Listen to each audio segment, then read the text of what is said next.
अस्सलाम वालेकुम। मैं हूं ज़ैनुल आबिदीन, आपका फ़िज़िक्स इंस्ट्रक्टर। आज हम चैप्टर नंबर 7 के एमसीक्यूज़ को सॉल्व करेंगे और देखेंगे कि इनके करेक्ट आंसर क्या हैं।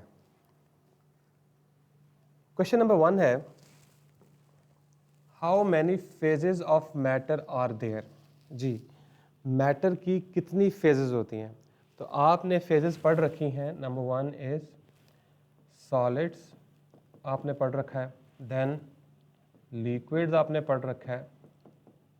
एंड देन आपने गैसेस पढ़ रखा है। एंड क्या कुछ आपने और भी पढ़ रखा है? यस, आपने प्लाज्मा भी पढ़ रखा है।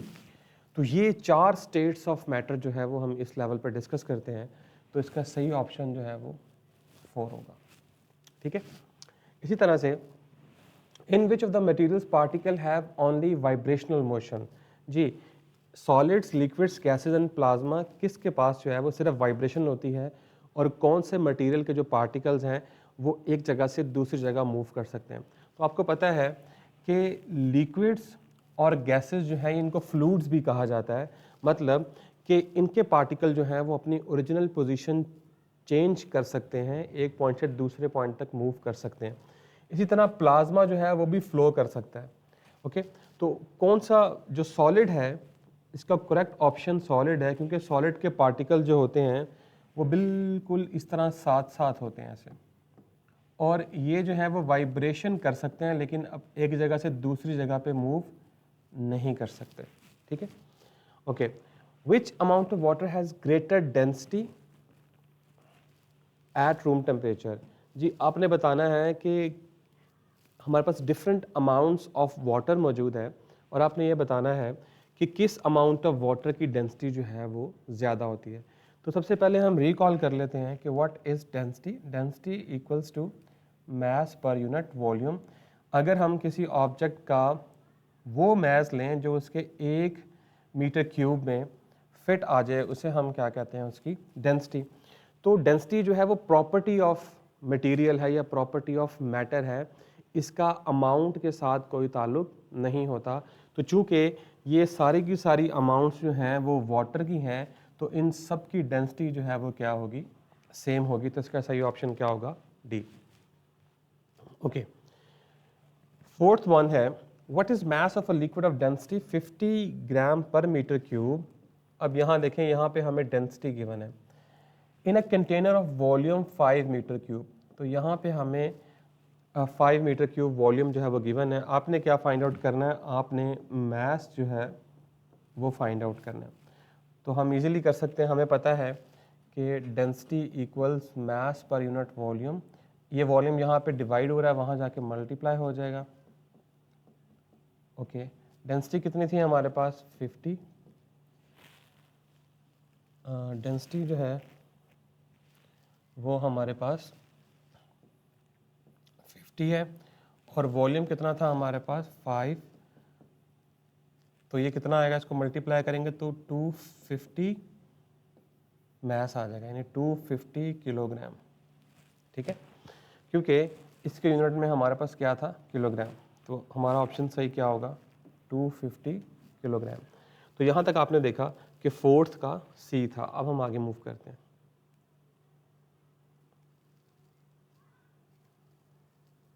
ओके, 5 है, gases and liquids are categorize as. यानी गैसेज और लिक्विड्स को हम और क्या कह सकते हैं? क्या लिक्विड्स और गैसेज तो पहले ही कह रहे हैं, क्या हम उनको फ्लूइड्स कह सकते हैं या सॉलिड कहेंगे? ऑब्वियसली हम उनको फ्लूइड्स कहेंगे। तो फ्लूइड्स ऐसे मटेरियल्स होते हैं जिनके पास फ्लो करने की एबिलिटी होती है। फाइन, इस वजह से हम गैसेज और लिक्विड्स को फ्लूइड्स कहते हैं। ओके, नंबर 6 है, which statement describe the particle structure of gases. जी, आपके पास 4 स्टेटमेंट्स हैं, और उनमें से कौन सी स्टेटमेंट जो है वो पार्टिकल स्ट्रक्चर ऑफ गैसेस को रिप्रेजेंट कर रही है? ओके, क्या गैसेस में particles are tightly packed and have strong bonds? क्या वो टाइटली पैक्ड होते हैं? No. Particles have moderate kinetic energy and move randomly? ये हो सकता है। Particles are arrange in a repeating pattern? No, ये भी नहीं हो सकता। Particles have fix position? No, fix position तो हो ही नहीं सकती। तो इन सब में से मोस्ट सूटेबल आंसर जो है वो बी है। Particles have moderate kinetic energy and move randomly. आपको पता है कि गैसेस के जो पार्टिकल्स हैं वो रैंडमली क्या कर सकते हैं, मूव कर सकते हैं, तो इसका सही ऑप्शन बी है। Okay, which state of matter has particle that are highly compressible and can fill any container. जी, तो इनमें से कौन सा स्टेट ऑफ मैटर जो है उससे हम किसी भी कंटेनर को जो है वो फिल कर सकते हैं और वो पार्टिकल जो है वो हाईली कंप्रेसिबल होते हैं। तो क्या सॉलिड हाईली कंप्रेसिबल है? नो। क्या लिक्विड हाईली कंप्रेसिबल है? नो। क्या प्लाज्मा हाईली कंप्रेसिबल है? नो। तो गैसेस हमारे पास ऐसे स्टेट्स ऑफ मैटर हैं जो कि हाईली कंप्रेसिबल है। अगर लेट्स से कि आप आजकल रूटीन में देखते भी होंगे कि अगर हमारे पास कोई गैस सिलेंडर है तो उस गैस सिलेंडर अगर उसकी कैपेसिटी जो है वो 4 किलोग्राम है, वो 4 किलोग्राम ऑफ गैस जो है वो स्टोर कर सकता है, तो आप उसमें 1 किलोग्राम भरेंगे तब भी जो है वो कंटेनर क्या हो जाएगा, फुल हो जाएगा, क्योंकि गैसेस जो है वो रैंडमली मूव करती हैं और किसी भी कंटेनर को फिल कर देती हैं। Okay, what happens, question number 8 है। ओके, क्वेश्चन नंबर 8 है,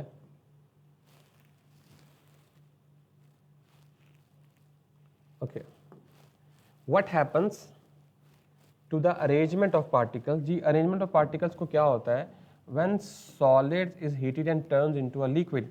जी, अरेंजमेंट ऑफ पार्टिकल्स पे क्या फ़र्क पड़ता है कि जब हम किसी सॉलिड को हीट करते हैं और वो मेल्ट हो जाता है। Number 1, particles become more closely packed. No, ये तो नहीं हो सकता। पार्टिकल्स मूव फर्दर अपार्ट, ये हो भी सकता है। Particles start vibrating in fix positions, नहीं, फिक्स पोजिशन में कहाँ रहते हैं वो। Particles change their state from solid to gas, नहीं, वो मेल्ट हो रहा है तो सॉलिड से गैस में कैसे जा सकता है, ठीक है, तो सॉलिड से लिक्विड में जाएगा। तो इन सब में से अप्रोप्रिएट ऑप्शन ये है कि पार्टिकल्स मूव फर्दर अपार्ट, क्योंकि जब हम सॉलिड्स को हीट करते हैं तो उनके दरमियान जो बॉन्ड होता है वो बॉन्ड आहिस्ता आहिस्ता कमज़ोर पड़ना शुरू हो जाता है, जिसकी वजह से जो सॉलिड के एटम्स होते हैं उनमें स्पेसेस बढ़ती हैं। जब स्पेसेस बढ़ती हैं तो वो मेल्ट हो जाता है और वो ट्रांसफॉर्म कर लेता है अपने आप को लिक्विड में। ओके, 9 है, which of the following is not a form of internal energy. जी, इनमें से कौन सी जो है वो, सबसे पहले आप याद रखें कि internal energy is actually a sum of all sort of kinetic energy plus potential energies associated with the atoms and molecules of the material। तो हर तरह की काइनेटिक एनर्जी और जो पोटेंशियल एनर्जी का सम होता है उसे हम क्या कहते हैं, इंटरनल एनर्जी। तो हमें पता है काइनेटिक एनर्जी पार्टिकल, जी, ये भी इंटरनल एनर्जी का हिस्सा है, पोटेंशियल एनर्जी भी हिस्सा है, इस तरह से केमिकल एनर्जी भी जो है वो इसका हिस्सा है, लेकिन लाइट एनर्जी जो है वो इंटरनल एनर्जी का पार्ट नहीं है। तो इसका सही ऑप्शन जो है वो लाइट एनर्जी है, ठीक है। ओके, नंबर 10 है, when an ideal gas is expanded keeping its temperature constant. जी, आपने टेम्परेचर जो है वो क्या कर लिया है, कांस्टेंट कर लिया है, लेकिन आप उसे हीट कर रहे हैं, तो क्या उसकी इंटरनल एनर्जी बढ़ेगी। तो हमने ये पढ़ा था कि आइडियल गैस के लिए टेम्परेचर जो है उसका डायरेक्ट रिलेशन है इंटरनल एनर्जी के साथ। तो अगर टेम्परेचर जो है वो कांस्टेंट हो जाएगा तो इंटरनल एनर्जी भी क्या रहेगी, कांस्टेंट रहेगी। तो इसका सही ऑप्शन जो है वो है remains the same. Okay, which of the following physical properties is use in mercury thermometer. जी, मर्करी थर्मोमीटर में अगर आपको याद होगा तो हम mercury as a liquid use करते थे, जिसकी थर्मोमेट्रिक प्रॉपर्टी को हम यूज़ करके मर्करी थर्मोमीटर हमने बनाया था। तो मर्करी की कौन सी ऐसी प्रॉपर्टी है जो हम उसको एज अ थर्मोमेट्रिक मटेरियल जो है वो यूज़ करते हैं। Number 1, electrical resistance, no. Pressure, no, ये भी नहीं है। Colour, no. हाँ, उसके वॉल्यूम को हम यूज़ करते हैं, क्योंकि उसका जब भी हम उसको हीट करते हैं उसके बल्ब को, तो उसका जो वॉल्यूम है वो इंक्रीज़ करता है, जिसकी वजह से वो कैपिलरी एक्शन होता है और वो वॉल्यूम जो मर्करी है वो क्या करता है, कैपिलरी ट्यूब में राइज करता है। ओके, आगे चलते हैं।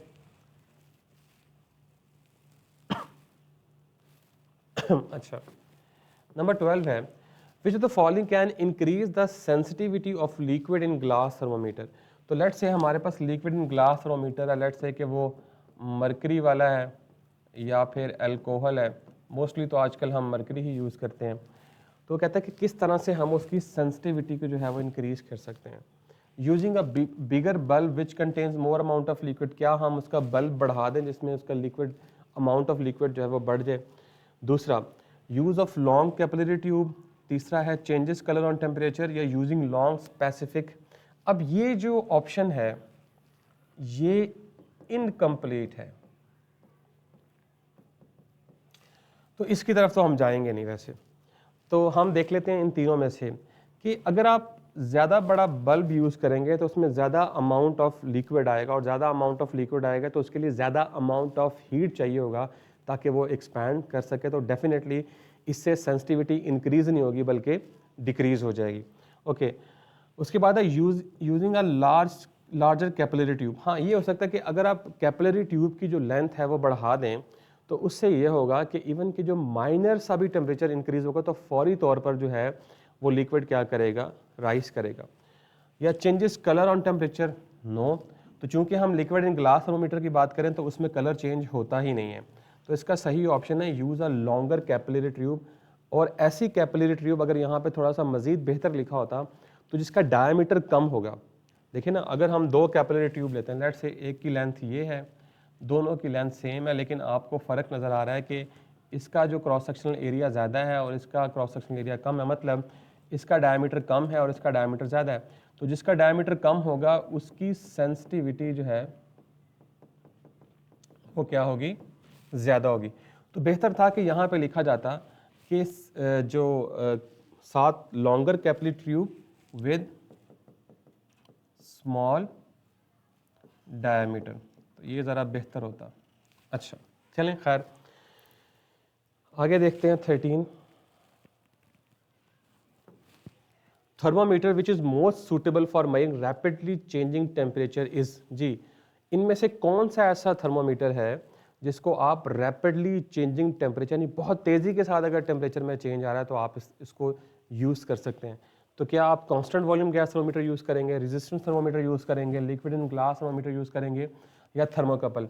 अब इसमें से आपने ये वाला थर्मोमीटर जो है वो मेरे ख्याल से नहीं पढ़ा हुआ।